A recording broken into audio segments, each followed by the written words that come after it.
Hello everyone, welcome to Study Smart IAS PCS. Today we shall discuss previous year questions of Science and Technology. Science and technology के questions कुछ ऐसे common sense और कुछ ऐसे approach से solve करना सिखाऊंगा कि आपको लगेगा कि साइंस उतनी टफ नहीं है जितना आप उसे डरते हो। क्वेश्चंस बहुत आसान आते हैं। आप सोच रहे होगे कि आपने साइंस पढ़ा तो है मगर कुछ समझ नहीं आ रहा, चीज़ें भूल जा रही हैं। देखो, क्वेश्चंस में ही आंसर छुपे होते हैं, ठीक है।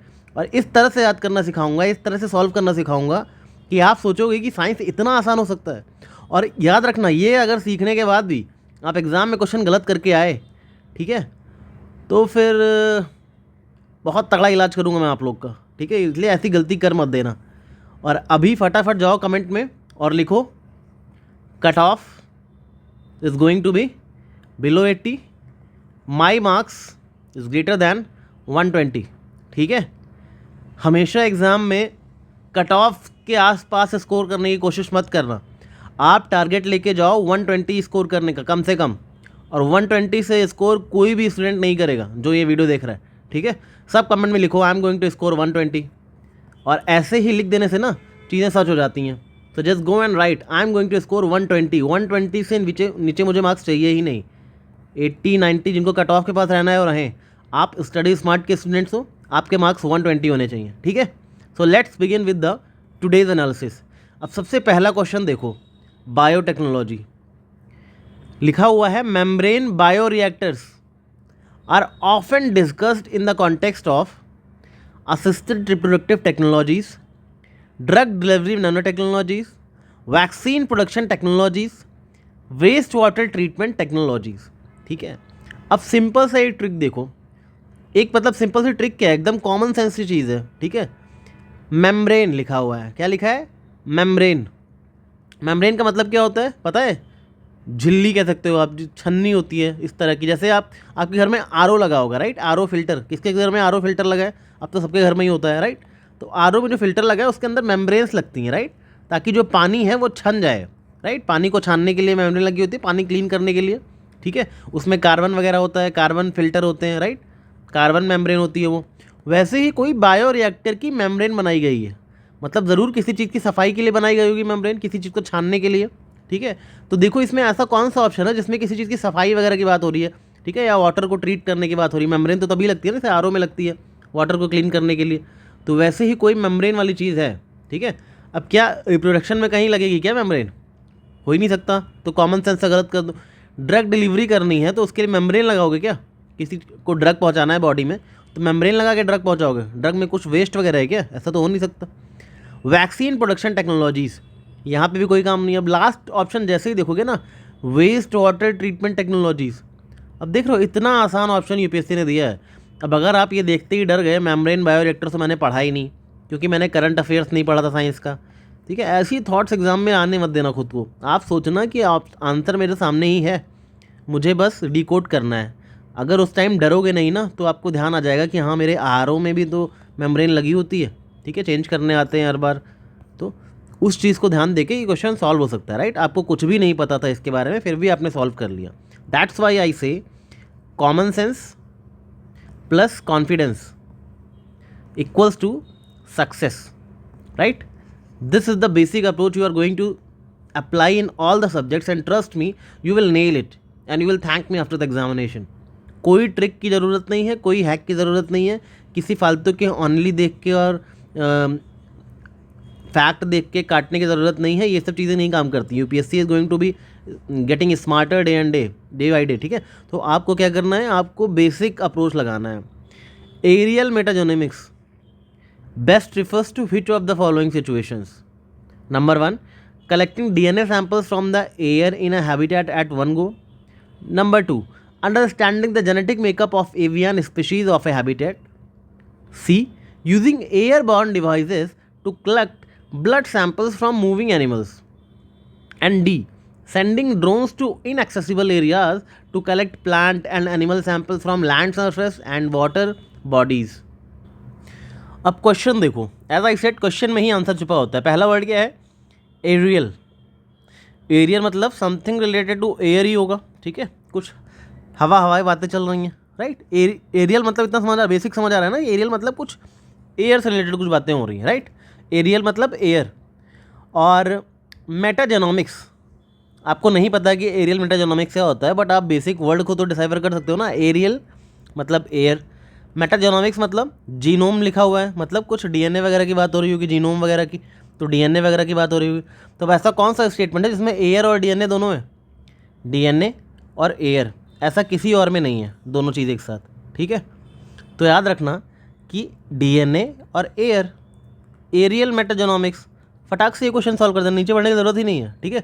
ये जो क्वेश्चंस होते हैं ना, ये जैसे टर्म्स होते हैं, कुछ आ गया, ये सब किसी को नहीं आता है। आप कितना भी करंट अफेयर पढ़ के चले जाओ ना, ये सब चीज़ें ऐसा है एग्जाम में पढ़ी हुई भी हवा दिमाग से निकल जाएगी, तब प्रेशर होता है। तो वहाँ पे कॉमन सेंस ही लगाना है, और आपको ये ध्यान रखना है जितना आपने पढ़ा है उतना इनफ है। अगर आपने आज की मैराथन क्लास फिनिश कर ली है तो जितना आपको नॉलेज है उतनी काफ़ी है किसी भी क्वेश्चन को सॉल्व करने के लिए। यूपीएससी ऐसा कुछ पूछता है तो यूपीएससी उसके लिए आपको ऑप्शंस भी ऐसे देता है कि you will be able to do it, बस आपको डरना नहीं है, ठीक है। थर्ड क्वेश्चन देखते हैं। अब यहाँ पे दिया हुआ है माइक्रो सैटेलाइट डीएनए, ठीक है। अभी ऑप्शन मत पढ़ो, पहले देख लो। माइक्रो सैटेलाइट डीएनए, माइक्रो नहीं पता आपको, मान लो डीएनए भी नहीं पता, भूल गए। सैटेलाइट पता है? सैटेलाइट क्या होती है? सैटेलाइट ऊपर लगी होती है, किस पर्पज़ से लगी होती है? हमने सैटेलाइट तो बेसिक तो पता है ना, कि कोई सर्वे करना हुआ, ठीक है, बहुत सारे एरिया का सर्वे करना हुआ, सैटेलाइट लगी है, ठीक है। कुछ स्टडी करना हुआ, सैटेलाइट लगी हुई है, क्योंकि सर्वे करके स्टडी करोगे ना उस चीज़ को। कम्युनिकेट करना हुआ, राइट, नेविगेट करना हुआ, ये पर्पज़ होते हैं सैटेलाइट के। मतलब जो दूर से कोई चीज़ करे, दूर से हमें एक डेटा दे रही है, कम्युनिकेशन करवा रही है, ठीक है, नेविगेशन कर रहा है, तो सैटेलाइट वर्ड पकड़ लो यहाँ पे। सैटेलाइट तो पता है, और कुछ डीएनए से रिलेटेड है, ठीक है, मतलब कुछ तो जीती जागती वस्तु से रिलेटेड बात हो रही है, राइट। अब इतना पता है आपको, सैटेलाइट और डीएनए, ठीक है। अब देखो बाकी के options. Studying the evolutionary relationship among various species of fauna, या तो ये हो सकता है क्योंकि इसमें स्टडिंग की बात हो रही है, एंड ये satellite can be use to study something, ठीक है। सैटेलाइट मान लो कहीं लगी है कुछ स्टडी करने के लिए, राइट, कुछ सर्वे करने के लिए, स्टडी करने के लिए सैटेलाइट लगी होती है, तो ये ऑप्शन तो हो सकता है। दूसरा, simulating stem cells to transform into diverse functional tissues, stem cells को स्टिमुलेट करने के लिए सैटेलाइट मान लो ऊपर लगी है, तो वो स्टेम सेल्स वगैरह पे कैसे स्टिमुलेट कर सकती है दूर से? सैटेलाइट का काम तो बस ऑब्जर्व करना होता है ना, तो नहीं, कोई काम नहीं कर सकती सैटेलाइट, खुद आके कुछ फिजिकल काम नहीं कर सकती, ठीक है। अब देखो ये बिल्कुल कॉमन सेंसिकल अप्रोच बता रहा हूँ मैं, ये मत सोचना सर ये माइक्रो सैटेलाइट और डिफरेंट चीज़ होती है, बट जब कुछ नहीं आता आपको तो ऐसा ही दिमाग लगाना चाहिए, ठीक है। देखो थर्ड ऑप्शन देखो, promoting clonal propagation of horticulture plant, horticulture plant में क्लोनल प्रोपगेशन प्रमोट करने में सैटेलाइट कैसे हेल्प कर सकती है? सैटेलाइट तो दूर से लगी हुई है, वो तो आपकी स्टडी कर सकती है, सर्वे कर सकती है, और फिर कम्युनिकेट कर सकती है आपसे, ठीक है, स्टडी के बारे में जो भी चीज़ें हैं। नंबर डी, ये भी हो सकता है ऑप्शन, एसेसिंग, क्योंकि एसेसिंग लिखा है, सैटेलाइट कैन एसेस, ठीक है, सैटेलाइट कैन एसेस ना, असेसमेंट तो कर सकती है ना सैटेलाइट, तो ये ऑप्शन भी हो सकता है एसेस। लेकिन आगे देखो, assessing the efficacy of drugs by conducting series of drug trials in a population, यहाँ तक तो ठीक था, ये हो सकता था ऑप्शन सैटेलाइट। लेकिन आगे लिखा है कि ड्रग्स, पॉपुलेशन में ड्रग ट्रायल करवा के उसके इफेक्टिवनेस जाननी है कि वो कितना इफेक्टिव है, तो इसके लिए सैटेलाइट की क्या ज़रूरत है? लोगों को ड्रग लगाओ, ड्रग दो और देखो कि वो कितना इफेक्टिव है कि नहीं है, ठीक है, वो तो इंसान खुद ही कर सकता है भाई। सीरीज़ ऑफ पॉपुलेशन में आप कुछ पॉपुलेशन को ड्रग दे दो और उसकी इफेक्टिवनेस जांच लो, उसमें सैटेलाइट कैसे जांच कर पाएगी? आपने ड्रग दिया है तो इफेक्टिव है कि नहीं, राइट। तो उसमें सैटेलाइट, इसमें तो काम नहीं आ सकती, ये ऑप्शन हो सकता था, बट आगे बढ़ते ही दिख रहा है कि नहीं, यहाँ पे सैटेलाइट का काम नहीं है कोई। जो ए ऑप्शन है वही फिर मोस्ट सेंसिबल बन रहा है, studying the evolutionary relationships among various species of fauna, fauna कैसे कैसे इवॉल्व हो रहा है उसकी स्टडी कर रही है सैटेलाइट दूर से, ठीक है। ये सबसे ज़्यादा कॉमन सेंस वाला पॉइंट बन रहा है, और डीएनए है मतलब फौना, यानी कि कुछ जीती जागती चीज़ से रिलेटेड है, राइट। माइक्रो सैटेलाइट डीएनए, समझ आ गया? इस तरह से क्वेश्चन को सॉल्व करना है एग्जाम में, राइट। अब जस्ट इन केस ये क्वेश्चन दोबारा आ जाए तो आपको ये भी पता होना चाहिए कि माइक्रो सैटेलाइट डीएनए को सिंपल सीक्वेंस रिपीट्स ये भी बोलते हैं, ठीक है। माइक्रो सैटेलाइट डीएनए को सिंपल सीक्वेंस रिपीट्स भी बोलते हैं, ठीक है। इसमें क्या होता है, शॉर्ट और रिपीटेटिव डीएनए होते हैं, शॉर्ट और सिंपल डीएनए के सैंपल्स होते हैं, रिपीटेटिव होते हैं, तो डीएनए के सीक्वेंस होते हैं जो कि बहुत सारे जीनोम्स में पाए जाते हैं, मैनी ऑर्गेनिज्म के, बहुत सारे ऑर्गेनिज्म के जीनोम में पाए जाते हैं वो, ठीक है। तो याद रखना माइक्रो सैटेलाइट डीएनए और सिंपल सीक्वेंस रिपीट्स एक ही चीज़ है, ठीक है। तो इसमें कंफ्यूज मत होना, या फिर शॉर्ट टैंडम रिपीट्स लिखा हुआ आ जाए वो भी सेम चीज़ है। अगला क्वेश्चन देखते हैं। अब ये जो क्वेश्चन है ना, ये भी आपके एग्जाम के प्रेशर को टेस्ट करने के लिए बनाया गया है। ये क्वेश्चन देखने में आपको बहुत ईजी लगेगा, जिसने भी ऑल दो उस साल कोविड-19 वगैरह का करंट अफेयर पढ़ा था उसके लिए तो बहुत ईजी क्वेश्चन था, बट फिर भी हल्का सा ट्रिक किया था यूपीएससी ने इसमें। तो कोविड-19 के वैक्सीन से रिलेटेड क्वेश्चन है, राइट। सबसे पहला स्टेटमेंट देखो, serum institute of India produced covid vaccine named Covishield. यहाँ तक बिल्कुल अच्छा लग रहा है आपको स्टेटमेंट, ठीक है। आप बिल्कुल हैप्पी होकर इस स्टेटमेंट को आगे पढ़ोगे नहीं और फटाक से सेकंड पे आ जाओगे। Sputnik 5 vaccine is manufactured using A vector based platform, ये भी सही है। Covaxin is an inactivated pathogen based vaccine, ये भी सही है, ठीक है। अब मान लो ये दोनों आपको नहीं भी पता है, तो भी अगर आप ये स्टेटमेंट ध्यान से पढ़ोगे ना, तो इसमें यहाँ तक तो सही था। इसके आगे हल्का सा यूपीएससी ने गेम कर दिया यहाँ पे लिख दिया यूजिंग mRNA प्लेटफॉर्म। अब आपने कोविशील्ड जब लगवाई थी, कितना ज़्यादा आप मतलब आपको कुछ नहीं पढ़ा, तब भी आपको पता है इसमें चिंपैंजी का वायरस यूज़ हो रहा है। ऐसे पढ़ते थे ना हम लोग, बात करते थे आपस में, इस वैक्सीन में चिंपैंजी का वायरस है, ठीक है, चिंपैंजी का एडेनो वायरस है। तो ये mRNA प्लेटफॉर्म कैसे हो गया? इस वैक्सीन में चिंपैंजी का जो एडेनो वायरस है उसको इनएक्टिवेट करके डाला गया था, ताकि ह्यूमंस का जो इम्यून सिस्टम है वो लड़ सके, उससे लड़ना सीख सके। वो कोल्ड वायरस था तो ह्यूमन को इम्पैक्ट तो नहीं करेगा, मगर ह्यूमंस के इम्यून सिस्टम को लड़ना सिखा देगा, ठीक है, ऐसे किसी वायरस से। तो ये जो है कोल्ड वायरस डाला गया था, एडेनो वायरस चिंपैंजी के अंदर का, राइट। इसको मॉडिफाई किया गया था कोविड-19 जैसे स्पाइक प्रोटीन दिखने के जैसा।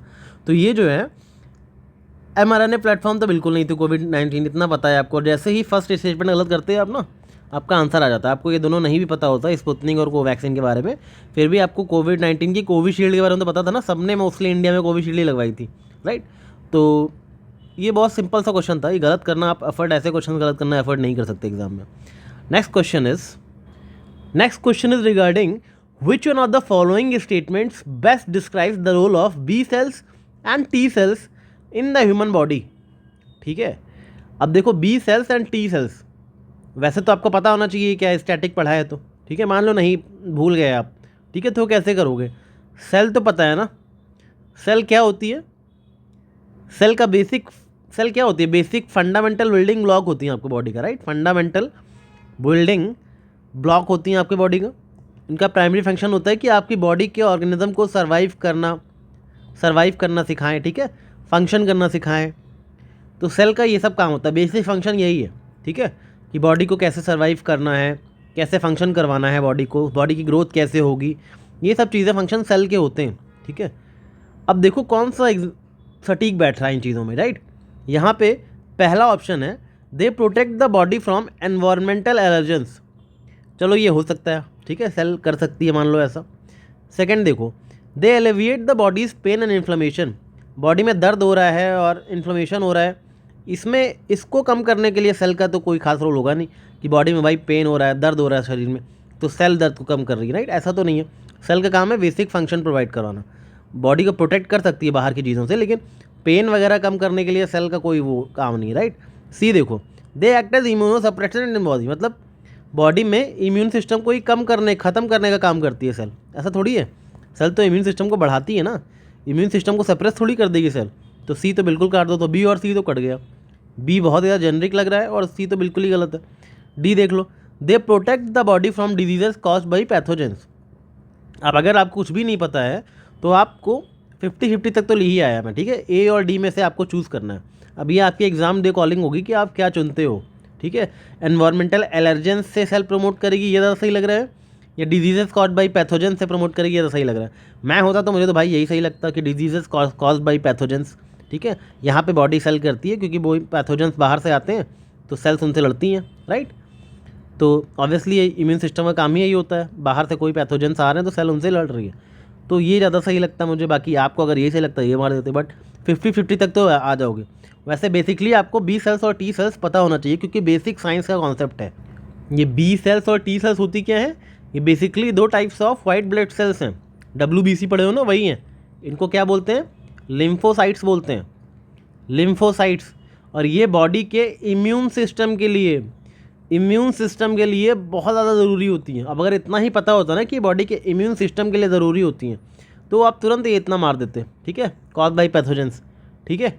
ये जो बी सेल्स होती हैं एंटीबॉडीज़ प्रोड्यूस करती हैं, ठीक है। बी सेल्स जो होती हैं क्या करती हैं, एंटीबॉडीज़ प्रोड्यूस करती हैं, और जो टी सेल होता है वो डायरेक्टली अटैक करता है जो इन्फेक्टेड सेल होती हैं उनको डिस्ट्रॉय कर देता है, इन्फेक्टेड सेल्स को डिस्ट्रॉय कर देता है टी सेल्स। और बी सेल्स क्या करती हैं, एंटीबॉडीज़ प्रोड्यूस करती हैं। ठीक है, तो ये दोनों इस तरह से काम करते हैं। अब अगर आपको इतना पता होता तो आप तो ईजिली कर देते डी, इसमें कोई ट्रिक की ज़रूरत ही नहीं है, बिल्कुल बेसिक बायोलॉजी का क्वेश्चन है, इतना तो पता होना ही चाहिए, आप कल एग्जाम देने जा रहे हो तो, राइट। इसीलिए मैंने कहा बेसिक नॉलेज होनी चाहिए, इतनी आपकी बेसिक नॉलेज है उससे क्वेश्चन सॉल्व हो जाएंगे, ऑप्शंस बहुत ईजी आते हैं, right. DNA bar coding can be a tool to assess the age of plant or animal, distinguish among species that look alike, identify undesirable animal or plant material in processed food। अब suppose आपको DNA barcoding नहीं पता है क्या होता है, ठीक है, यूजुअली एग्जाम डे पे ऐसी चीज़ें नहीं याद रहती हैं क्योंकि आपका पूरा ध्यान तो हिस्ट्री, पॉलिटी, ज्योग्राफी के मैपिंग याद करने में रह गया, फैक्ट्स याद करने में रह गया, तो डीएनए बारकोडिंग कहाँ से दिमाग में स्टोर करके रखोगे। तो यहाँ पे आप कॉमन सेंस अप्लाई करो, आपको बारकोडिंग तो पता है, हर आप कोई भी सामान लेते हो उस पर बार कोडिंग होती है, कुछ कोड बने होते हैं, ठीक है, जिसको स्कैन करता है शॉपकीपर जब आप बिलिंग करवाने जाते हो, तो कोड बना रहता है, क्यों, उस आइटम की पहचान करने के लिए, राइट, उस आइटम को आइडेंटिफाई करने के लिए, राइट। यानी कि कुछ तो जो कोडिंग की जाती है, बार कोडिंग जो की जाती है आइटम्स पे, कुछ तो होता है कि उसको पहचान करने के लिए, ठीक है, उसको आइडेंटिफाई करने के लिए, ये पता लगाने के लिए कि ये बाकी प्रोडक्ट से अलग है, ये डिफरेंट प्रोडक्ट है, वो डिफरेंट प्रोडक्ट की डिफरेंट बार कोडिंग होती है, राइट। तो बार कोडिंग का पर्पज़ यही आइडेंटिफाई करना और डिफ्रेंशिएट करना, ठीक है, डिस्टिंग्विश करना चीज़ों को। तो देख लो यहाँ पे ऐसा स्टेटमेंट कौन सा है, बार कोडिंग से क्या किसी प्लांट और एनिमल की एज पता लगा लोगे क्या बार कोडिंग से, ये तो बिल्कुल गलत है। अगर किसी चीज़ की बार कोडिंग की गई है किसी प्रोडक्ट की, तो उस प्रोडक्ट की एक्सपायरी डेट पता लग जाएगी क्या उस बार कोडिंग से, एक्सपायरी डेट तो ऑलरेडी पीछे लिखी होती है, बार कोडिंग करने की ज़रूरत नहीं है उसके लिए, ठीक है। तो बार कोडिंग मतलब हर प्रोडक्ट डिस्टिंग्विश एक दूसरे से, ये पता लगाने के लिए, राइट। तो बार कोडिंग की गई है तो distinguish among species that look alike, ये हो सकता है हर एनिमल पे कोडिंग कर दी गई है ताकि हर एनिमल पता लगे कि जो एक जैसे दिखते हैं, सपोज दो एनिमल, तो उनकी कुछ कोडिंग कर दो ताकि ये हम डिस्टिंग्विश कर सकें ये दोनों एक दूसरे से अलग है। और तीसरा देख लो, आइडेंटिफाई अनडिजायरेबल एनिमल और plant material in process food, identify करना है किसी चीज़ को, तो आइडेंटिफाई करने के लिए भी बार कोडिंग की जाती है। तो आइडेंटिफाई और डिस्टिंग्विश दो चीज़ों करने के लिए की जाती है बार कोडिंग, तो 2 and 3। अब देखो ये ये सब क्वेश्चंस में ये छोड़ के मत आना कभी जिसमें स्टेटमेंट लिखे हैं, ऐसा कुछ ना कुछ दिमाग लगा के आना। हो सकता है यहाँ पे जो मैं बात कह रहा हूँ बहुत लोगों को लगे सर आप बहुत ज़्यादा कैजुअल अप्रोच बता रहे हो, बट ट्रस्ट मी यही वर्क करता है एग्जाम में, यही चीज़ें दिमाग में काम करती हैं। डीएनए बार कोडिंग में अगर आपको डीएनए रिलेटेड चीज़ें नहीं पता है तो आप बार कोडिंग तो पता है, and UPSC expect you to deal with this question with this only, trust me, यही यूपीएससी चाहता है कि आप इस तरह से दिमाग लगा सकते हो कि नहीं, ठीक है, और लगा लोगे तो एग्ज़ाम क्वालिफाई कर जाओगे। ऐसे ही लोग नहीं 140 नंबर लेके आ जाते हैं प्रीलिम्स में और कट ऑफ 80 रह जाती है, ठीक है, यही सब करते हैं लोग, कोई बहुत बड़ा कोई दिन में 13 घंटे नहीं पढ़ता है, राइट, सब आपके जैसे ही पढ़ते हैं, बट थोड़ा सा कॉमन सेंस और कॉन्फिडेंस लेके जाते हैं एग्जाम में, that's why success follows them, और आपको भी यही करना है, ठीक है। नेक्स्ट क्वेश्चन देखो, biofilms can form a medicinal implants with in human tissues, biofilms can form a food and food processing services, and biofilms can exhibit antibiotic resistance. अब अगर साइंस का क्वेश्चन है, ठीक है, एंड किसी भी स्टेटमेंट में मस्ट ये सब नहीं लिखा है, कैन लिखा हुआ है, और साइंस का स्टेटमेंट हो, yes science can do anything, तो बस ये डी हो जाएगा, राइट। इसमें ज़्यादा नहीं दिमाग लगाना है, कैन लिखा हुआ है, बायोफिल्म्स लिखा हुआ है, दे कैन, आपको नहीं भी आता तो साइंस में हमेशा जहाँ 1 2 3 रहे और ऐसे कैजुअल स्टेटमेंट रहे कैन, तो साइंस के क्वेश्चन में, साइंस एंड एनवायरनमेंट में ये चीज़ वर्क करती है, 1 2 3 तीनों ही सही होते हैं। तो ये अप्रोच तो बिल्कुल भूलना मत, साइंस में तो ये बहुत ज़रूरी अप्रोच है, राइट। अभी आगे भी कई क्वेश्चन में दिखाऊंगा ऐसा आपको। With reference to recent development regarding recombinant vector vaccine, consider the following statements. Number 1, genetic engineering is applied in the development of these vaccines. Number 2, bacteria and viruses are used as vectors. अब इसमें देखो word vector, vector आपने कहाँ पढ़ा है, chikungunya dengue वगैरह पढ़ा है कि mosquito as act as a vector, right. Mosquito मतलब वेक्टर वो होते हैं जो एक डिजीज़ को किसी से उठा के दूसरे उसमें ले जाते हैं बॉडी में, मतलब वेक्टर का काम बेसिकली कैरियर का होता है, ठीक है। तो ऐसी ही कोई वैक्सीन बनाई गई है जिसमें वेक्टर का यूज़ हो रहा है, किसी करियर का यूज़ हो रहा है, ठीक है, ये दिमाग लगा सकते हो। और रिकॉम्बिनेंट वेक्टर वैक्सीन बनाई गई है, तो पहला स्टेटमेंट देखो, genetic engineering is applied in the development of these vaccine, हो सकता है साइंस का क्वेश्चन है। Bacteria and viruses are used as vector, कि हाँ कोई ऐसी वैक्सीन बनाई गई है अगर तो वायरस और बैक्टीरिया को यूज़ कर रही होगी एज अ वेक्टर के लिए, वेक्टर के तौर पर। यानी कि क्या करेंगे इसमें, इस बेसिकली इस टेक्नोलॉजी में करते क्या है कि डीएनए मॉलिक्यूल होता है, ठीक है, डीएनए मॉलिक्यूल होता है। सपोज किस चीज़ का डीएनए मॉलिक्यूल, किसी वायरस का ले लिया या किसी बैक्टीरिया का ले लिया, उसको जेनेटिकली इंजीनियर किया जाएगा। क्या किया जाएगा, जेनेटिकली इंजीनियरिंग करी जाएगी उस बैक्टीरिया और वायरस के डीएनए मॉलिक्यूल की, ताकि वो जो है वो कैरी कर सके और रेप्लिकेट कर सके, ठीक है, किसी फॉरेन डीएनए सेगमेंट को, और इसी को रिकॉम्बिनेंट वेक्टर डीएनए कहते हैं, ठीक है। होस्ट सेल में डाल दिया जाएगा इसको, फिर वो आपके सिस्टम को इम्यून सिस्टम बना दे, इम्यूनिटी स्ट्रॉन्ग कर देगी, राइट। तो रिकॉम्बिनेंट वेक्टर वैक्सीन यही होती हैं और कुछ नहीं। तो ये तो आपको बेसिकली पता भी होना चाहिए, दोनों स्टेटमेंट सही हैं, इसमें कुछ ज़्यादा दिमाग लगाने की ज़रूरत नहीं है, बहुत सिंपल सा कॉन्सेप्ट है। और साइंस का क्वेश्चन अगर बोथ 1 और 2 रहे ना, तो यूजुअली बोथ 1 और 2 ही होता है, अगर जब तक कुछ एक्सट्रीम स्टेटमेंट नहीं लिखा हो यहाँ पे तब तक, ठीक है। तो साइंस टेक्नोलॉजी में ज़्यादा देखो, इसीलिए कहता हूँ साइंस के क्वेश्चन बहुत फ्री के मार्क्स हैं। मुझे तो हमेशा साइंस के क्वेश्चन और पॉलिटी के क्वेश्चन हमेशा ये फ्री के मार्क्स लगते हैं, क्योंकि इसमें अगर आपका कॉन्सेप्ट क्लियर है तो आप कर ले जाओगे, ठीक है। कुछ ज़्यादा टफ नहीं होते हैं साइंस के क्वेश्चन में, बेसिक चीज़ें ही सर ने आज मैराथन क्लास में पढ़ाया हुआ है, तो अगर आपने देखा है तो you will be able to do it, right. अब सेकंड क्वेश्चन भी ऐसा ही है, देखो दोनों स्टेटमेंट बहुत सिंपल स्टेटमेंट है, तो आंसर बोथ 1 और 2 होगा। एक बार देख लो इसको कि passing mitochondrial diseases from parent to child can be prevented by mitochondrial replacement therapy either before और after in vitro fertilisation of the egg, ठीक है, in vitro fertilisation of the egg. Second statement कह रहा है कि child inherits mitochondrial diseases entirely from mother and not from father. अब देखो first option में ही सेकंड का आंसर भी छुपा हुआ है। सबसे पहली बात तो आपको पता होना चाहिए माइटोकॉन्ड्रिया होते क्या हैं। अगर इतना ही नहीं पता है तो एग्ज़ाम देने मत जाना, ठीक है। 25 मई को माइटोकॉन्ड्रिया को बोलते हैं पावर हाउस ऑफ सेल, ठीक है, पावर हाउस ऑफ सेल, इतना तो पता है ना बेसिक चीज़। पावर हाउस ऑफ सेल है कैसे, क्योंकि ये फूड को बर्न करता है और ऑक्सीजन वगैरह को, ताकि एनर्जी जनरेट हो सके बॉडी में जो एनर्जी जनरेट होती है ना, फूड को बर्न करना और ऑक्सीजन वगैरह को यूज़ करना ताकि जनरेट कर सके एनर्जी को। नॉर्मल सेल फंक्शन जो होता है वो माइटोकॉन्ड्रिया के थ्रू ही होता है, that's why they are called the power house of cell, ठीक है। अब आप सोच रहे होगे कि माइटोकॉन्ड्रियल डिजीजेस क्या होते हैं, व्हाट आर माइटोकॉन्ड्रियल डिजीजेस। तो जो माइटोकॉन्ड्रियल डिजीजेस होते हैं ना, ये सच में इंटायरली मदर के थ्रू ही आते हैं, ठीक है, मदर के थ्रू ही आते हैं। वैसे तो जो न्यूक्लियर डीएनए होते हैं वो फादर और मदर दोनों के थ्रू आते हैं, बट जो माइटोकॉन्ड्रियल डिजीजेस हैं वो इंटायरली मदर के थ्रू ही आते हैं, ठीक है। क्योंकि ये जो माइटोकॉन्ड्रियल डीएनए होता है ना, इसका खुद का अपना डीएनए होता है, एम्प्टी डीएनए क्या होता है, माइटोकॉन्ड्रिया का खुद का अपना डीएनए होता है। और ये जो डीएनए होता है ये मदर्स के एग में ही होता है, मदर के एग से ही ऑफस्प्रिंग में आता है, मदर के एग से ही ऑफस्प्रिंग में आता है, मतलब बेबी के अंदर एम्प्टी डीएनए जो है मदर के एग से ही आता है। ऑल्दो जो स्पर्म सेल्स होते हैं, जो मेल स्पर्म सेल्स होते हैं, उसमें भी माइटोकॉन्ड्रिया पाया जाता है, लेकिन वो फर्टिलाइजेशन का टाइम पे डिस्ट्रॉय हो जाता है, ठीक है। तो वो किसी काम का नहीं है, जो बेबी के अंदर जाता है वो मदर के एग के अंदर का ही एम्प्टी डीएनए जाता है। इस वजह से माइटोकॉन्ड्रियल डिजीजेस पूरी तरह मदर के थ्रू ही पास ऑन होते हैं, राइट। तो अब देखो कैसे यूपीएससी ने आपको फर्स्ट स्टेटमेंट में ही बता दिया ये चीज़, ठीक है। Mitochondrial diseases from parent to child can be prevented by mitochondrial replacement therapy. ये तो समझ आ रहा है कि हाँ माइटोकॉन्ड्रिया को ही रिप्लेस कर देंगे, तो यहाँ तक तो सही है। इधर बिफोर और आफ्टर, देखो सिंपल सा, मतलब बहुत ज़्यादा टफ नहीं लिया, यूपीसी ने लिखा कि बिफोर और ओनली आफ्टर, लिखा है इधर बिफोर और आफ्टर। जहाँ पे ऐसा ही स्टेटमेंट यूज हो जाए ना कि आपको छूट दे दे कि इधर बिफोर और आफ्टर, मतलब वो स्टेटमेंट सही ही होगा, यूपीसी ने कुछ गलत करने की कोशिश नहीं की है। वरना यहाँ लिख देता कि मस्ट बी आफ्टर द, तब थोड़ा खतरे की घंटी थी, ठीक है। यहाँ लिखा है इधर बिफोर और after in vitro fertilisation of the egg लिख दिया यहाँ पे, ठीक है। अब एग किस में होता है, मदर में ही होता है, राइट।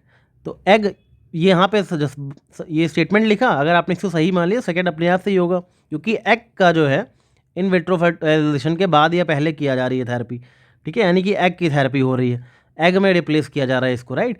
तो फिर इसका मतलब कि चाइल्ड इनहेरिट करता है सिर्फ मदर से, राइट, फादर से नहीं करता, तो दोनों स्टेटमेंट सही हो जाएंगे। थोड़ा सा दिमाग लगाओगे तो कर लोगे, वैसे ये चीज़ें आपको पता होनी चाहिए, इसमें कॉमन सेंस की ज़रूरत नहीं है, ये चीज़ें आपको पता ही होनी चाहिए एग्जाम हॉल में, ठीक है।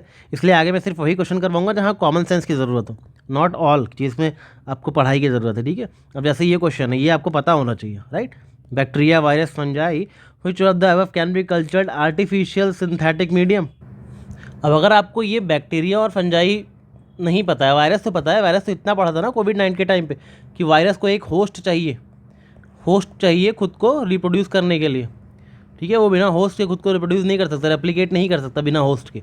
उसको एक लिविंग बॉडी चाहिए जिसमें वायरस घुस सके और खुद को रेप्लिकेट करके रिप्रोड्यूस कर सके। बाकी बैक्टीरिया और फंजाई तो खुद को रिप्रोड्यूस कर सकते हैं, बट वायरस नहीं कर सकता। ठीक है, तो अगर खुद को रिप्रोड्यूस वायरस किसी बिना लिविंग सेल्स के नहीं कर सकता, तो उसका आर्टिफिशियल सिंथेटिक मीडियम में कल्चर करना भी बहुत मुश्किल है, राइट। तो इसका आंसर 1 और 2 हो जाएगा, बैक्टीरिया एंड फंजाई। ये चीज़ें ऐसे याद रखना। Next is ACE2 is talked about in the context of. अब ये भी आपको पता होना चाहिए, ACE2 का सुनते ही आपको वायरल डिजीज़ याद आना चाहिए। इतना आपने कोविड-19 में पढ़ा, ठीक है। बाकी SARS-CoV-2 ये सब आपने पढ़ा कि इसमें ACE2 जो होता है ये ह्यूमंस का ही एंजाइम होता है, जो कि वायरल, जैसे वायरस ह्यूमन बॉडी में एंटर करता है ना, तो ये एक तरह से आप कह सकते हो एंट्री पॉइंट है, entry point of corona virus in human body, entry point of corona virus in human body. ACE2 और कुछ नहीं है, entry point of corona virus in human body. तो स्प्रेड ऑफ वायरल डिजीजेस, ये simple है। ACE2 देखते ही आपको viral diseases की याद आनी चाहिए। इतना आपने न्यूज़पेपर पढ़ा है साल भर, अगर तो कितनी बार आता है न्यूज़ में ये, ठीक है। ACE2 इसमें तो बहुत ईजी क्वेश्चन था, इसमें कोई ट्रिक या कॉमन सेंस की ज़रूरत नहीं है, आपको पता होना ही चाहिए। ठीक है, सब जगह आपको ये नहीं मिलेगा कि भाई पढ़ते ही पता लग जाए, तो ये तो आपको पता होना चाहिए ना। बिल्कुल सिंपल चीज़ है, बहुत ईजी क्वेश्चन है, सभी करके आए होंगे, आपको भी करना चाहिए। अब ये क्वेश्चन देखो, ये क्वेश्चन आपको देखने में टफ लगेगा, बट एक्चुअली आप ध्यान दोगे ना तो आपने पढ़ा हुआ है इसको। Adenovirus have single standard DNA genomes whereas retrovirus have double standard DNA genomes. Retrovirus देखते ही आपको क्या देना चाहिए? HIV is a retrovirus, right. आपने एड्स पढ़ा होगा डिजीजेस वाले चैप्टर में, एड्स पढ़ा होगा, तो आपको रेट्रोवायरस याद आना चाहिए, HIV, राइट। और रेट्रोवायरस में क्या होता है? RNA होता है, which is single standard RNA होता है रेट्रोवायरस में, राइट।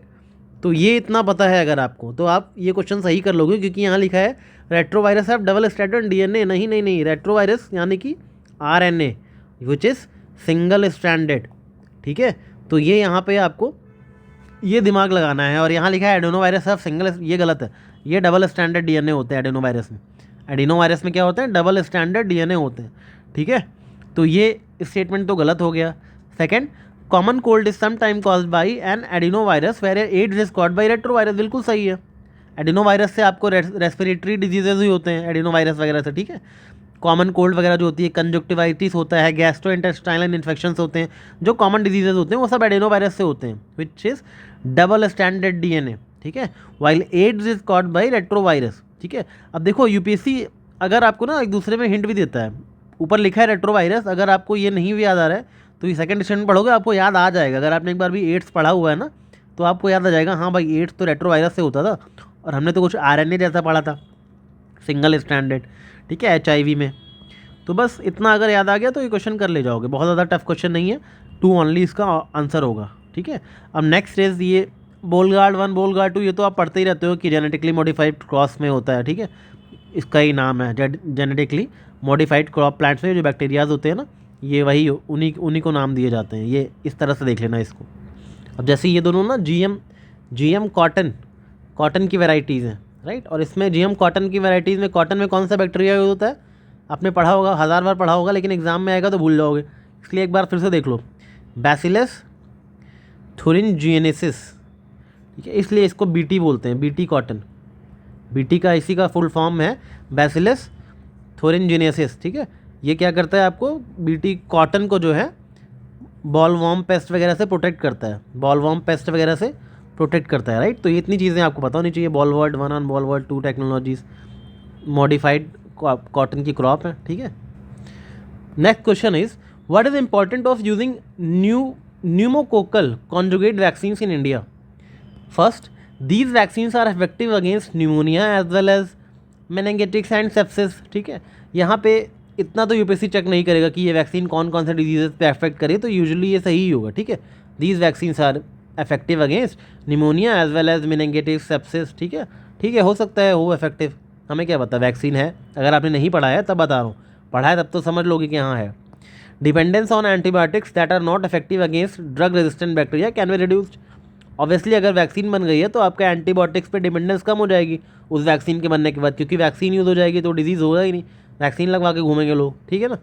थर्ड देखो, these vaccines have no side effects and cause no allergic reactions. इतनी बड़ी पॉपुलेशन है, अगर किसी को हो गया तो एलर्जिक रिएक्शन, तब तो UPSC का जो क्या है दारोमदार पूरा दांव पे लग जाएगा, ठीक है। तो यूपीएससी ऐसा काम तो करेगी नहीं कि मेरी इज्जत पे आँच आए। तो यूपीएससी कभी ऐसा स्टेटमेंट नहीं देगी कि फ्यूचर में कभी इन वैक्सीन से कुछ साइड इफेक्ट हो गया तो इसने पहले ही लिख दिया no side effect, no allergic reaction, ऐसा तो नहीं हो सकता। तो थर्ड तो गलत हो गया, और 1 और 2 को हम बेनिफिट ऑफ डाउट देके सही मान लेंगे, क्योंकि ऑब्वियसली वैक्सीन है तो सेकंड स्टेटमेंट सही हो जाएगा। डिपेंडेंस ऑन एंटीबायोटिक्स तो कम होती है वैक्सीन की वजह से, जनरल स्टेटमेंट है, ठीक है। और ये वैक्सीन जो है निमोनिया, मेनिंगिटिस, सेप्सिस, इनके लिए वर्क करती है, ठीक है। तो ये स्टेटमेंट यहाँ पे आपका सही हो जाएगा 1 और 2, थर्ड गलत काट देना बस। वैसे भी अगर थर्ड तो गलत काट ही देना तो 50-50 पे तो आ ही जाओगे। अब आगे आपकी चॉइस है इन दोनों में से क्या करना है, ठीक है ना। इतना कॉमन सेंस और कॉन्फिडेंस आपके अंदर होना चाहिए। नेक्स्ट क्वेश्चन देखो, मैंने ऊपर बताया था ना आपको, अगर किसी भी स्टेटमेंट में कैन बी है तो पहले नीचे जाओ और देखो क्या 1 2 3 है, तो 1 2 3 है। कैन बी 1 2 3 दिखा, स्टेटमेंट सही कर देना। अगर कैन बी के अलावा बीच में कुछ और है तब थोड़ा सा रुकना, तब हो सकता है एक आध गलत हो बीच में। लेकिन अगर तीनों में कैन बी है और ऑप्शन में 1 2 3 दिया हुआ है ना, देन मोस्टली चांसेस होते हैं कि ऐसे स्टेटमेंट आपके सही हों, राइट। जैसे ऊपर वाले में भी 1 2 3 था, बट मैंने नहीं बोला, क्यों? क्योंकि यहाँ पे सब में कैन बी नहीं है, ठीक है। इस स्टेटमेंट में सब में कैन बी, ठीक है। तो अगर आपको नहीं आता है, तो अगर आता है तो भाई सॉल्व करो बैठ के, क्योंकि आपने पढ़ाई करी है। नहीं आता है तो this is the best way, can be 1 2 3। Mostly science के क्वेश्चन में ये 1 2 3 सही होते हैं। दैट्स वाई बताया ना, हर सब्जेक्ट का डिफरेंट अप्रोच होता है। साइंस में ये है थोड़ा सा यूपीएससी का, और ये सालों से चला आ रहा है, ये चेंज भी नहीं करता यूपीएससी को पता भी चल चुका है कि बच्चों को ये चीज़ पता चल चुकी है, बट फिर भी UPSC is not changing it. तो आपको भी फ़ायदा उठाना चाहिए, ठीक है। बट याद रखना, सब में कैन भी होना चाहिए, सब में ऐसे नहीं कहीं मस्ट लिखा हुआ है तब भी आपने कर दिया, फिर मुझे मत बोलना बाद में, राइट। तो आगे चलते हैं। अब ये जो क्वेश्चन है ना, यूपीएससी में पीवाईक्यूज़ की रिलेवेंस को भी दिखाता है, कैसे यूपीएससी रिपीटेड थीम्स पे क्वेश्चन पूछता है। तो आपको ऑप्शंस में ये भी देखना होगा कि क्या कोई रिपीटेड थीम है क्या ऑप्शन में, जिस पे यूपीएससी बार बार पीवाईक्यूज़ में क्वेश्चन थे। पीवाईक्यू लगाने का यही सब फ़ायदा होता है। तो ह्यूमन रिप्रोडक्टिव टेक्नोलॉजी की बात की जा रही है, कोई टेक्नोलॉजी है जो ह्यूमन के रिप्रोडक्शन से डील करती है, उसमें प्रो न्यूक्लियर ट्रांसफ़र की बात कर रहा है। मतलब प्रो न्यूक्लियर नहीं समझ आया, कुछ ट्रांसफ़र की जा रही है कोई चीज़, ठीक है। कोई चीज़ क्या कर जा रही है, ट्रांसफ़र की जा रही है, राइट। इसमें पूछा है कि ये जो टेक्नोलॉजी है जिसमें कोई चीज़ ट्रांसफ़र की जा रही है, ये किस लिए यूज़ होती है। Number A, fertilization of egg in vitro by donor sperm. Fertilization of egg in vitro by donor sperm, तो ये तो काट दो, क्योंकि अगर आपको आईवीएफ पता है तो आईवीएफ होता है, right. This is called IVF, in vitro fertilization लिखा ही है, इन विट्रो फर्टिलाइजेशन। तो आईवीएफ यही तो होता है, इतना तो बेसिक पता ही है, तो फर्स्ट तो कट गया। Second, genetic modification of sperm producing cell. कोई भी स्पर्म प्रोड्यूसिंग सेल को आप जेनेटिकली मॉडिफाई करने के लिए टेक्नोलॉजी बना रहे हो, क्यों करोगे भाई? इसके तो एथिकल कंसर्न्स हो जाएंगे। कोई भी जेनेटिक मॉडिफिकेशन कर रहे हो आप, किस चीज़ का? स्पर्म प्रोड्यूसिंग सेल्स का, राइट। तो ये तो करना सही रहेगा, बताओ। जब कोई already healthy sperm producing sales को जेनेटिक मॉडिफाई क्यों करोगे भाई? तो ये एथिकल कंसर्न, इसको बोलते हैं germ line editing. Germ line editing बोलते हैं इसको, ठीक है। इसके अपने कुछ कंसर्न्स हैं, अभी इसको मतलब इसके लिए कोई टेक्नोलॉजी नहीं बना सकते, अभी इसमें खुद ही डिबेट चल रही है कि ऐसा किया जाना चाहिए कि नहीं, ठीक है। तीसरा, development of stem cells into functional embryos, ठीक है, इसको अभी छोड़ दो।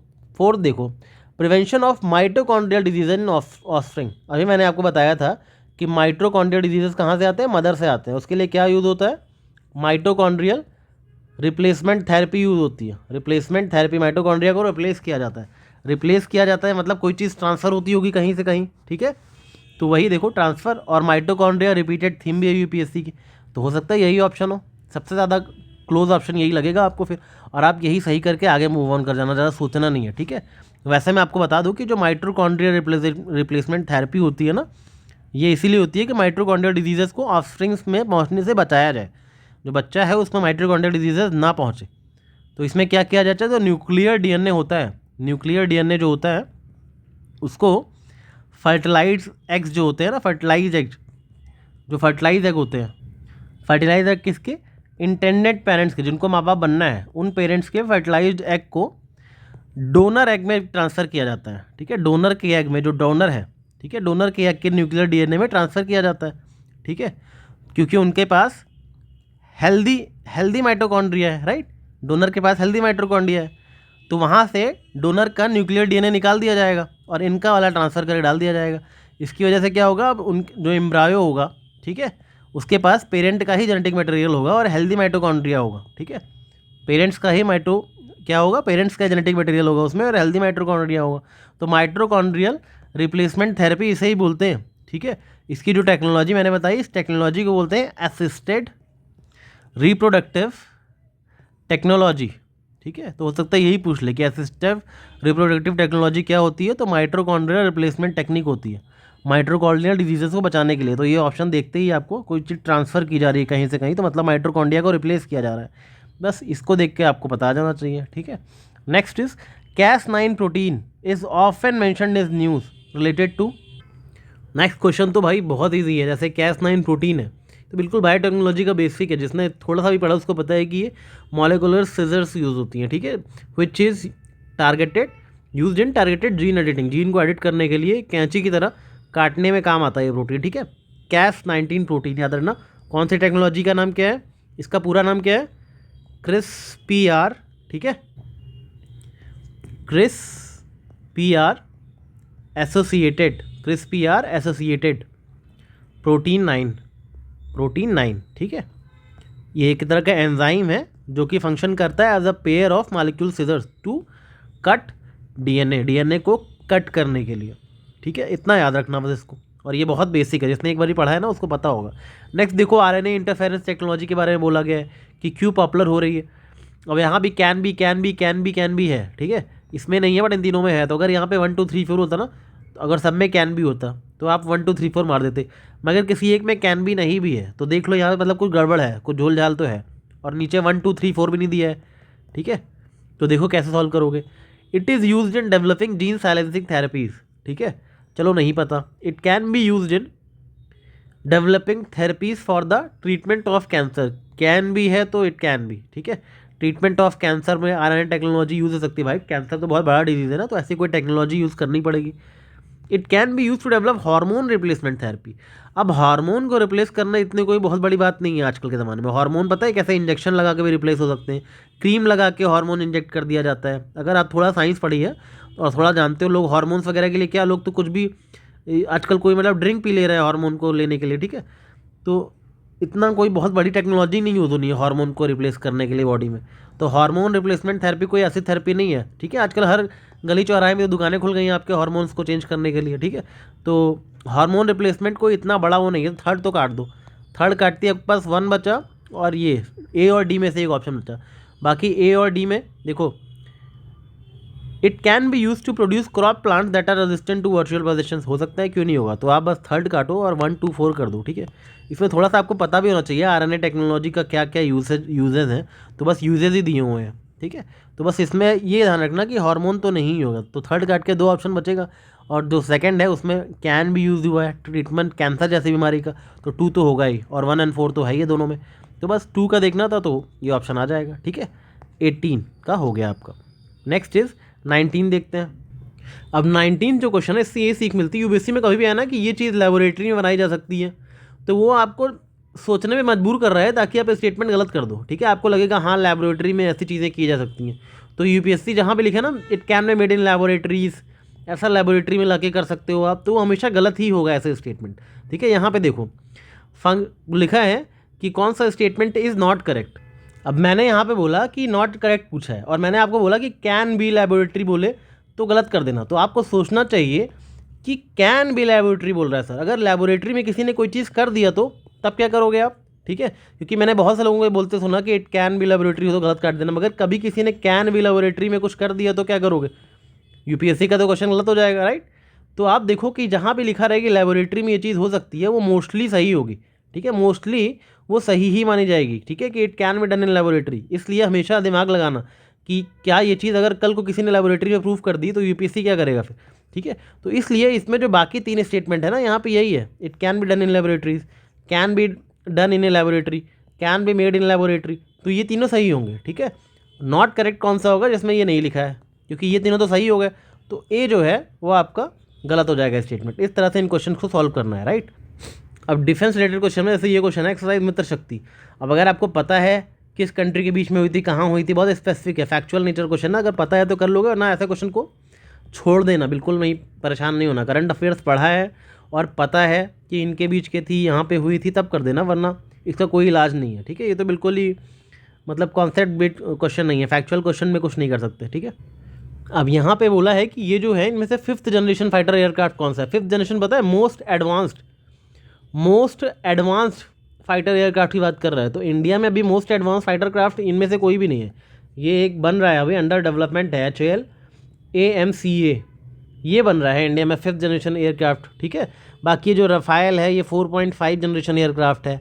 MiG-29 है, ये आपका 4th जनरेशन एयरक्राफ्ट है। तो ये सब अभी 5th जनरेशन नहीं बन पाए हैं। 5th जनरेशन का नया अभी इंडिया में अंडर डेवलप्ड है, HAL-AMCA। बाकी चाइना वगैरह ने बना लिया है अपना, हम लोग भी बना रहे हैं, इंडिजिनियसली बना रहे हैं। तो 5th जनरेशन मतलब फ्यूचर टेक्नोलॉजी की बात कर रहे हैं। ये तो हम अब न्यूज़ में सुनते ही रहते हैं ये सब। तो 5th जनरेशन होते तब कैसे सुन पाते। ठीक है, अभी तो 5th जनरेशन इंडिया में बना भी नहीं है, तो इसका आंसर नन हो जाएगा। राइट, ये बिल्कुल फैक्चुअल क्वेश्चन था, लेकिन थोड़ा दिमाग लगाते हैं। अगर पता होता है कौन सी जनरेशन के हैं ये, अगर इनके बारे में पढ़ा हो कभी, तो आपको पता होगा कि 4th जनरेशन है MiG-29, रफेल 4.5 जनरेशन है, ये पता होगा आपको, तो आप कर लोगे। 5th जनरेशन तो नहीं ही है। ठीक है, 5th जनरेशन मतलब अभी बहुत सुपर एडवांस लेवल की जनरेशन की बात कर रहा है। अब एक यूपीएससी की एक स्ट्रेटजी है, देखो, जहाँ पे ना वाइल लिखा रहे और 2 चीज़ें दी हों, तो हमेशा ध्यान रखना वाइल में क्या है, इंटरचेंज किया हुआ है। ठीक है, जैसे यहाँ पे है कि ballistic missiles are jet propelled at subsonic speeds while cruise missiles are rocket powered only initial phase of light. तो ये क्या किया, अगर वाइल लगाया है मतलब एग्जामिनर क्वेश्चन पेपर बनाने बैठा होगा, उसको लगा कि इंटरचेंज कर दो। ठीक है, जैसे ही इंटरचेंज करोगे ना, सही चीज़ें आ जाएंगी। जैसे cruise missiles are jet propelled at subsonic speed, ballistic missiles are rocket powered only in initial phase of light. तो ये थोड़ा सा इंटरचेंज किया गया, जहाँ पे भी वाइल दिखे ना, मतलब स्टेटमेंट्स इंटरचेंज किए गए हैं और गलत हैं, तो बस नीदर वन नॉट टू कर देना। ये वाइल वाले क्वेश्चन जहाँ भी साइंस में दिखे, हमेशा देखना कि ये इंटरचेंज होंगे। ठीक है, तो ये नीदर वन नॉट टू ही करके आना है ऐसे क्वेश्चन को। अगर क्योंकि नहीं आता है तो आता है तब तो दिमाग लगाना, नहीं आता है तो ये can not afford to miss such question. While लगाया है मतलब एग्जामिनर ने दिमाग लगाने की कोशिश करिए, चीज़ों को इंटरचेंज किया। जैसे ये अग्नि-5 है ना, तो Agni five is a solid fuelled intercontinental ballistic missile. और ब्रह्मोस है, जो BrahMos is medium range supersonic cruise missile. BrahMos का पता ही आपको सुपरसोनिक है। इस तरह से थोड़ा सा देख के आपको दिमाग लगा के करना चाहिए, तो हो जाएगा क्वेश्चन। अब ये जो स्पेस साइंस का पहला क्वेश्चन है ना, देखो कितना ज़्यादा कॉमन सेंस लग रहा है यहाँ पे। थोड़ा सा आप काम माइंड से बैठोगे तो you will be able to solve it. लिखा है giant stars live much longer than dwarf stars. ठीक है, compare to dwarf stars giant stars have greater rate of nuclear reactions. अब सपोज आपको जायंट स्टार्स और डॉर्फ स्टार्स में difference नहीं पता है, तो जायंट का मतलब क्या है, कुछ बहुत बड़ा, मतलब very big, right, very large, very big, something very big. जैसे खली को बोलते हैं, बहुत ज़्यादा लंबा है तो ग्रेट खली को जायंट बोलते हैं। ऐसे जायंट स्टार, कोई स्टार है जो बहुत बड़ा स्टार है। ठीक है, तो कोई चीज़ अगर बहुत बड़ी होगी, कोई चीज़ अगर बहुत ज़्यादा बड़ी होगी, ठीक है, और कोई चीज़ डॉर्फ स्टार मतलब छोटे हैं, जायंट स्टार लिखा तो डॉर्फ से छोटे होते होंगे, तो कोई चीज़ मतलब बड़ी है अगर, तो उसको बहुत ज़्यादा एनर्जी लगती होगी अपने आप को सस्टेन करने में। ठीक है, बहुत ज़्यादा एनर्जी रिक्वायरमेंट होता होगा उसको अपने आप को सस्टेन करने में, अपनी बॉडी को, तो वो ज़्यादा लंबे टाइम तक जी सकता है इससे, क्योंकि इसको तो कम चीज़ें चाहिए, कम रिसोर्सेज चाहिए सर्वाइव करने के लिए, इसको ज़्यादा चाहिए। तो ये ज़्यादा लंबा नहीं जी सकता इससे, क्योंकि इसको बहुत ज़्यादा इसकी रिक्वायरमेंट्स हैं, क्योंकि ये जायंट है। तो ऑब्वियसली ये रॉन्ग हो जाएगा कि ये much longer than dwarf stars. Giant star live shorter than dwarf stars. ठीक है, जायंट है क्योंकि। दूसरा स्टेटमेंट देखो, compare to dwarf stars giant stars have a greater rate of nuclear reaction. Obviously बड़ा है अगर, तो इसमें ज़्यादा न्यूक्लियर रिएक्शन हो रहे होंगे, क्योंकि इसको ज़्यादा रिक्वायरमेंट है। ठीक है, ज़्यादा एनर्जी है इसकी, तभी तो जायंट है ये। तो ये तो बिल्कुल सही है। तो statement 1 is incorrect, statement 2 is correct. ठीक है, तो इस तरह से क्वेश्चन को थोड़ा सा ध्यान दिया करो, जायंट वर्ड पकड़ के और उस पर दिमाग लगाओ। एटलीस्ट अगर पहला भी आप गलत कर लेते हैं ना, तो एक ही ऑप्शन है जिसमें फर्स्ट इज इनकरेक्ट है, तो भी हो जाता है, आपको सेकंड नहीं भी आता तो भी। ठीक है ना, अब ये तो फैक्चुअल क्वेश्चन है, अगर आपको आता है तो ठीक है, नहीं आता है तो फिर इसको बिल्कुल छोड़ के आ जाना, कोई ज़रूरत नहीं है ऐसे क्वेश्चन करने की। अगर नहीं आता है तो, आता है तो कर लेना। अब ये क्वेश्चन देखो 2022 का, उस टाइम न्यूज़ में था, फ्रैक्शनल ऑर्बिटल बम्बार्डमेंट सिस्टम।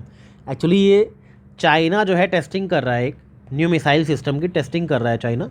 ठीक है, जिसकी वजह से बहुत ज़्यादा कंसर्न्स थे यूएस वगैरह में। ठीक है, कि ये तो मतलब अगर ऐसा कर दिया, क्योंकि इसकी जो रेंज है वो बिल्कुल अनलिमिटेड रेंज है। ठीक है, इसकी एकदम अनलिमिटेड रेंज है और कोई कहीं भी पूरे अर्थ पे कहीं भी मिसाइल स्ट्राइक कर सकता है।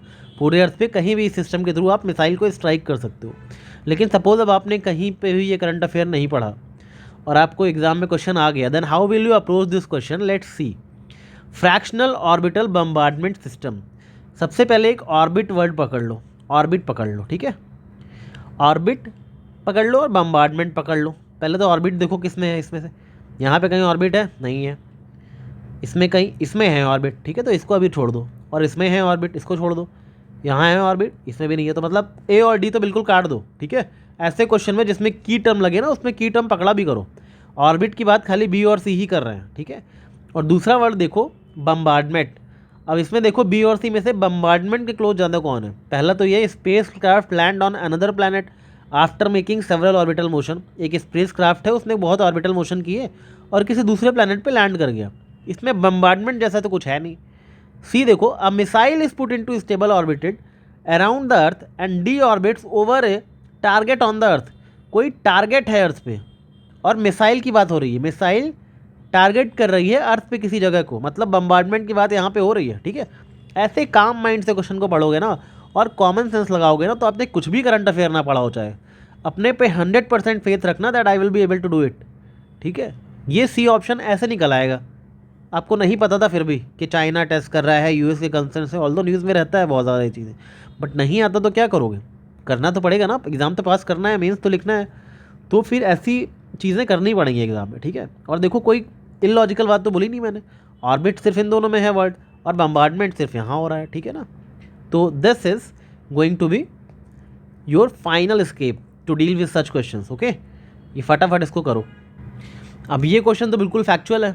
ई लीज़ा बहुत ज़्यादा न्यूज़ में था, ठीक है, ई लीज़ा बहुत ज़्यादा न्यूज़ में था, तो ये तो आपको पता ही है, ग्रेविटेशन के लिए बनाया गया है, तो ये बिल्कुल फैक्चुअल क्वेश्चन है, बहुत ज़्यादा कॉमन है, तो आपको पता होना चाहिए, ये आपको पता होगा भी, राइट।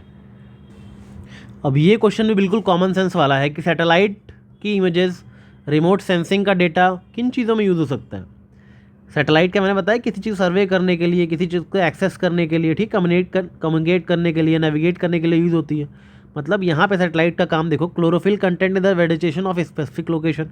सैटेलाइट से पता लगा सकते हो ना आप किसी स्पेसिफिक लोकेशन पे कितना क्लोरोफिक कंटेंट है, ठीक है, तो ये पता लगा सकते हो आप। दूसरा, सैटेलाइट की वजह से पता लगा सकते हो कि राइस पैडीज़ के बारे में, रिमोट और क्या स्पेसिफिक लोकेशन पे लैंड सरफेस पे टेम्परेचर कितने, सैटेलाइट ये सब नहीं पता लगा सकती, सब कुछ पता लगा सकती है।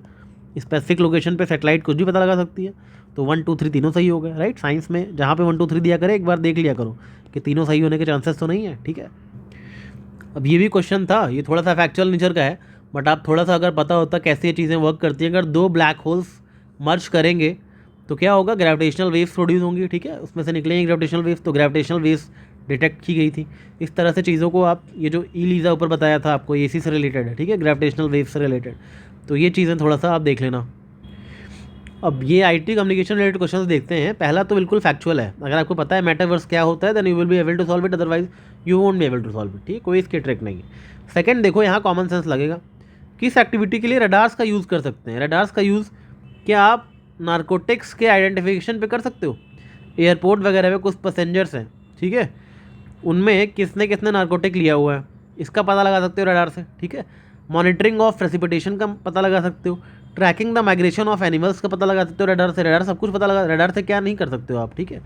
तो ऑल थ्री, रडार से सब कुछ कर सकते हैं हम लोग। और दूसरी चीज़ देखना, यहाँ लिखा है can be used, radars can be use, two can be use for everything, all three. अगर 1 2 3 दिया है और कैन भी है तो फिर हमेशा 3 होंगे, ठीक है, ये भी चीज़ें याद रखना है ऐसे। बाकी ये तो फैक्चुअल है, किस कंट्री के पास अपना खुद का नेविगेशन सिस्टम है, जापान के पास है, अगर आपको पता है तो ठीक है, नहीं पता है तो कुछ नहीं कर सकते।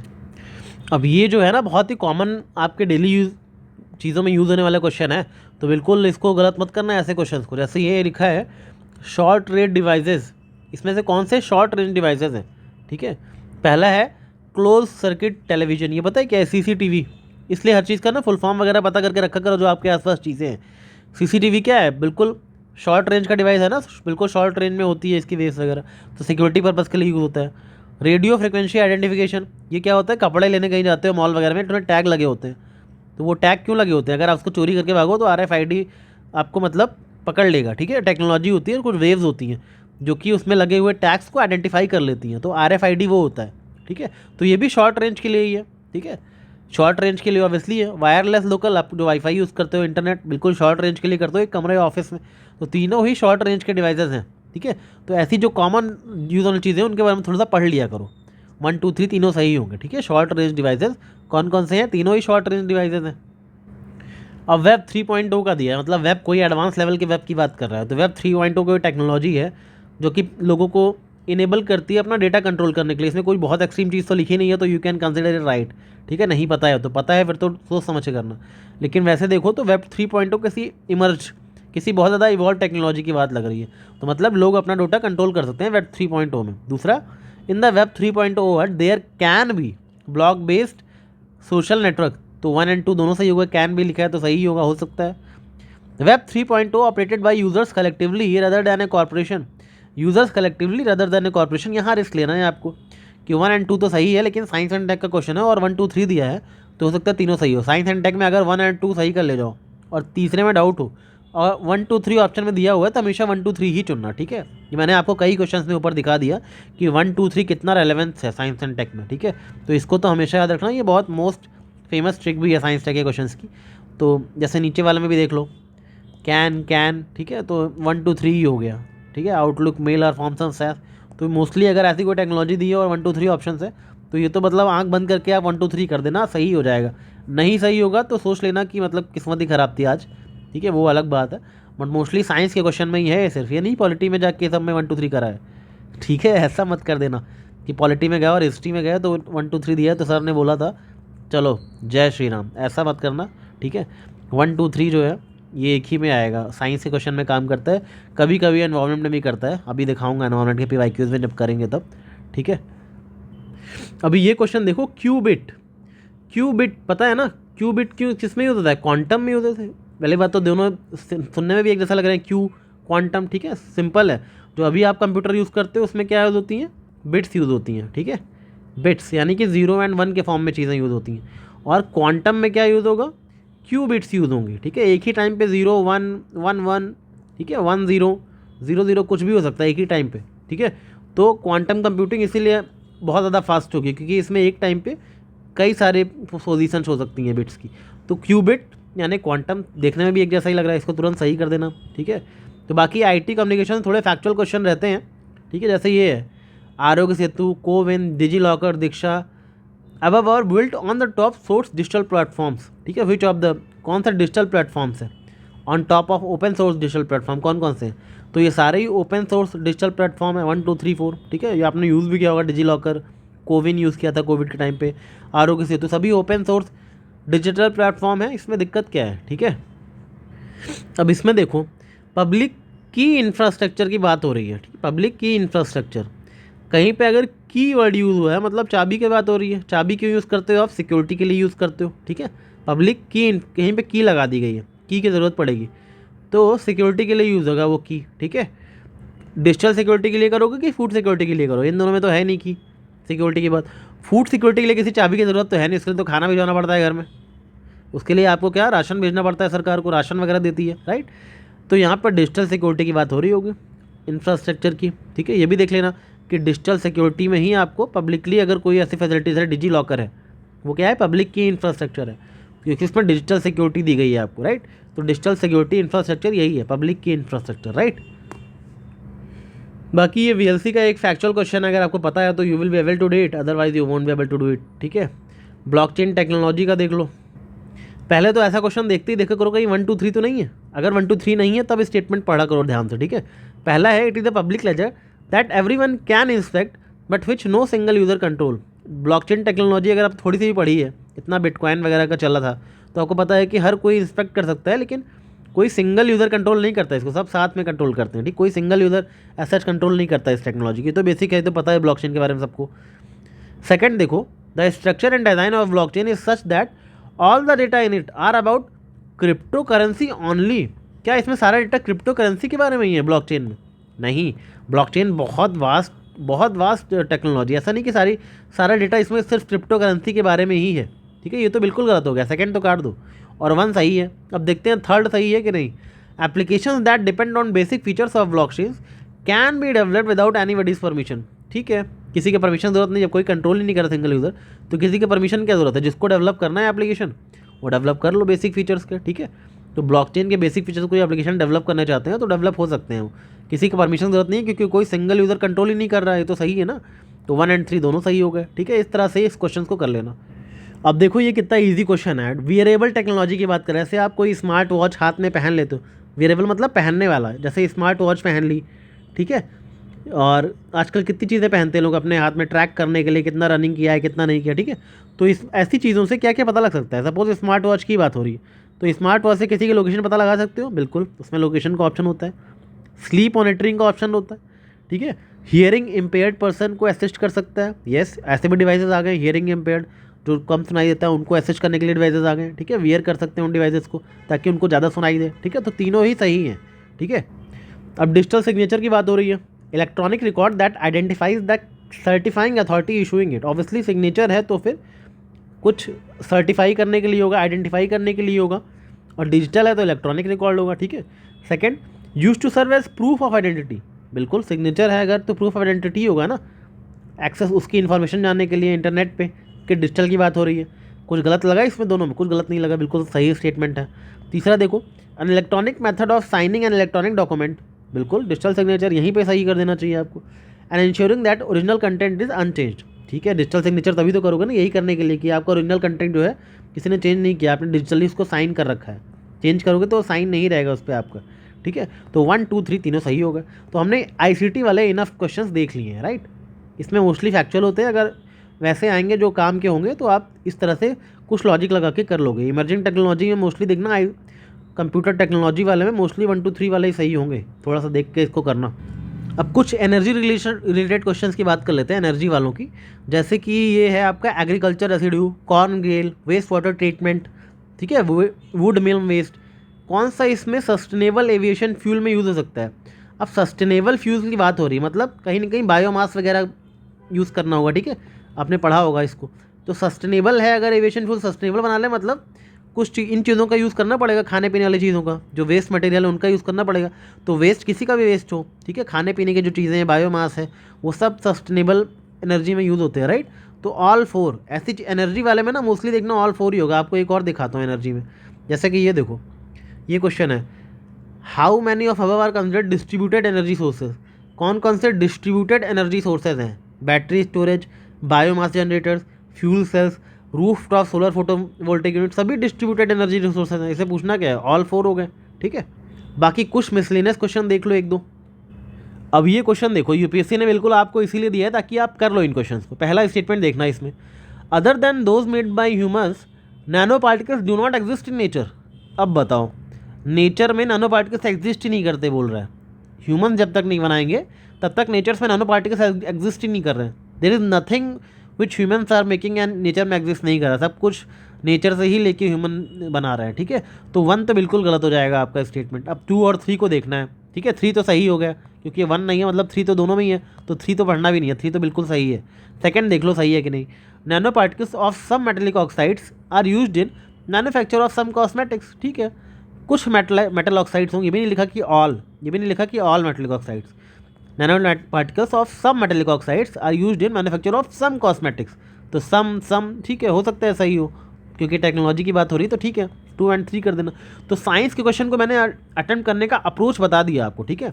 अब आपको सारे मैं PYQ से बैठ के नहीं करवा सकता, अदरवाइज ये तो नेवर एंडिंग टास्क हो जाएगी। मैंने एक अप्रोच बता दिया है जिससे आप इन क्वेश्चंस को डील कर सकते हो, ठीक है। 1 2 क्वेश्चन और देखते हैं। अब यहाँ पे देखो, सोलर वाटर पंप की बात कर रहा है कि सोलर पावर जो है, सोलर वाटर पंप जो है ना, उसके बारे में बात कर रहा है। सोलर वाटर पंप लगे होते हैं जो, ठीक है, जो पंप होते हैं। तो इसमें लिखा हुआ है solar power can be use for running surface pumps and not for submersible pumps. क्यों भाई, जो समरसिबल लगे होते हैं आपके खेतों वगैरह में, गाँव में जाओगे तो वहाँ पे सबमर्सिबल पंप्स ही लगे होते हैं। तो क्या सोलर एनर्जी नहीं हो सकती उन पंप्स के लिए? एनर्जी तो एनर्जी होती है। अगर सोलर पावर किसी रनिंग सरफेस पंप के लिए हो रहा है तो सोलर पावर सबमर्सिबल पंप के लिए क्यों नहीं होगा? पंप चलाने के लिए एनर्जी चाहिए ना, उसको थोड़ी पता एनर्जी को कि मैं सोलर से आ रही हूँ कि मैं कोयले से आ रही हूँ, उसको नहीं पता। तो ये तो बिल्कुल गलत स्टेटमेंट हो गया। वैसे ही solar power can be used for running centrifugal pumps but not the one spin piston. अब भाई पंप कैसा भी हो उसको एनर्जी चाहिए, चाहे सोलर से आए या कहीं से भी आए, तो solar power can be used, ऐसा कुछ नहीं है, ठीक है। तो नीदर 1 नॉट 2, दोनों स्टेटमेंट गलत हो जाएंगे। अब यहाँ पे देखो, कैन बी, ठीक है, कैन बी मतलब 1 2 3 तो बिल्कुल सही है, राइट। कार्बन नैनोट्यूब्स के बारे में, और कार्बन नैनोट्यूब्स आर बायोडिग्रेडेबल, ये अगर आपको पता है कि यस कार्बन नैनोट्यूब्स बायोडिग्रेडेबल होती हैं तो बिल्कुल कार्बन की बात हो रही है, ऑब्वियसली पहली बात तो बायोडिग्रेडेबल तो होगा ही। तो 1 2 3 4, ठीक है। वैसे ही ये क्वेश्चन है, can be done by drones, क्या क्या चीज़ें हैं जो ड्रोन से की जा सकती हैं। क्या ड्रोन से आप क्रॉप फील्ड पे पेस्टिसाइड छिड़ सकते हो? बिल्कुल छिड़ सकते हो। ड्रोन से आप एक्टिव वॉल्केनो के क्रेटर को इंस्पेक्ट कर सकते हो। ड्रोन ऊपर उड़ रहा है, नीचे वॉल्केनो के क्रेटर को इंस्पेक्ट कर लो, क्या दिक्कत है करने में, ठीक है। डीएनए एनालिसिस कर सकते हो, ठीक है, ब्रेस्ट सैंपल्स कलेक्ट करके। तो बस 1 2 3, ड्रोन से कुछ भी कर सकते हो आप। ड्रोन से क्या नहीं कर सकते आजकल। आर्टिफिशियल इंटेलिजेंस की बात की गई है, ठीक है। आर्टिफिशियल इंटेलिजेंस क्या क्या कर सकती है, कैन। अब कैन पूछा है तो बस सब कुछ। आर्टिफिशियल इंटेलिजेंस क्या नहीं कर सकती, 1 2 3 4 5। मैंने बोला ना ये क्वेश्चंस ऐसे ही आपको फ्री के नंबर देने के लिए बनाए गए हैं। इनको अगर गलत करके आए ना तो फिर मैंने जैसे बोला है कि आपकी धुनाई होगी, ठीक है। धुनाई मैं बताऊंगा फिर कैसे करूँगा। अब ये क्वेश्चन है, ठीक है, इसमें देखो पहले तीनों स्टेटमेंट को पढ़ा करो और ऑप्शन देखा करो। पहला देखो, according to Indian patent act a biological process to create a seed can be patented in India, ठीक है। अब आपको नहीं पता सही है गलत है, ठीक है। सेकंड देखो, in India there is no intellectual property appellate board. अब ये तो बहुत ज़्यादा एक्सट्रीम स्टैंड, इंडिया में कोई इंटेलेक्चुअल प्रॉपर्टी अपीलेट बोर्ड है ही नहीं, ठीक है। तो ये तो गलत हो गया, सेकंड काट दो। सेकंड काट दो, जहाँ पे नो कैसे बोल दिया आपने कि कोई बोर्ड ही नहीं है इंडिया में इंटेलेक्चुअल प्रॉपर्टी रिलेटेड, तो ये तो गलत हो गया। सेकंड काटते आपके पास 1 और 3 बचा और 3 बचा। इसमें आप 50-50 खेल सकते हो, ठीक है। आपको अगर पता है ये दोनों तो आप कर सकते हो, नहीं पता तो नहीं कर सकते, ठीक है। तो यहाँ पे मैं 50-50 तक तो ले आया आपको। तो that is how I told you कि साइंस के क्वेश्चन को कैसे अप्रोच करना है, साइंस एंड टेक के, ठीक है। बाकी जो बेसिक साइंस के क्वेश्चन है, जैसे फिजिक्स हो गए, केमिस्ट्री हो गई, इनसे अगर क्वेश्चन आएंगे तो आपके कॉन्सेप्ट्स क्लियर होने चाहिए, ठीक है। कॉन्सेप्ट्स क्लियर होने चाहिए उसमें, तो उसमें कोई ट्रिक नहीं लगेगी। उसमें तो आपके कॉन्सेप्ट ठीक क्लियर होने चाहिए परफेक्टली। लेकिन साइंस एंड टेक के जो क्वेश्चन हैं वो मैंने बता दिया आपको कैसे उनको डील करना है, ठीक है। बाकी फिजिक्स केमिस्ट्री के क्वेश्चन अपने आप देख लेना कि आपके कॉन्सेप्ट्स क्लियर है नहीं। जनरल साइंस के क्वेश्चन और आज की मैराथन देखी होगी तो काफ़ी हद तक आपके वो कॉन्सेप्ट्स क्लियर हो गए होंगे। तो आई होप आपको ये लेक्चर अच्छा लगा होगा, ठीक है। जैसा कि मैंने बताया, कमेंट्स में लिखो कि cut off is going to be below 80, I am going to scoring 120। मेरे मार्क्स 120 से ज़्यादा ही आएंगे इस बार। 120 स्कोर करना है, टारगेट आपका 120। जल्दी से करना है तो ये लिख दो, टारगेट 120, ठीक है। फटाफट इसको करो and all the best for preparations. Thank you.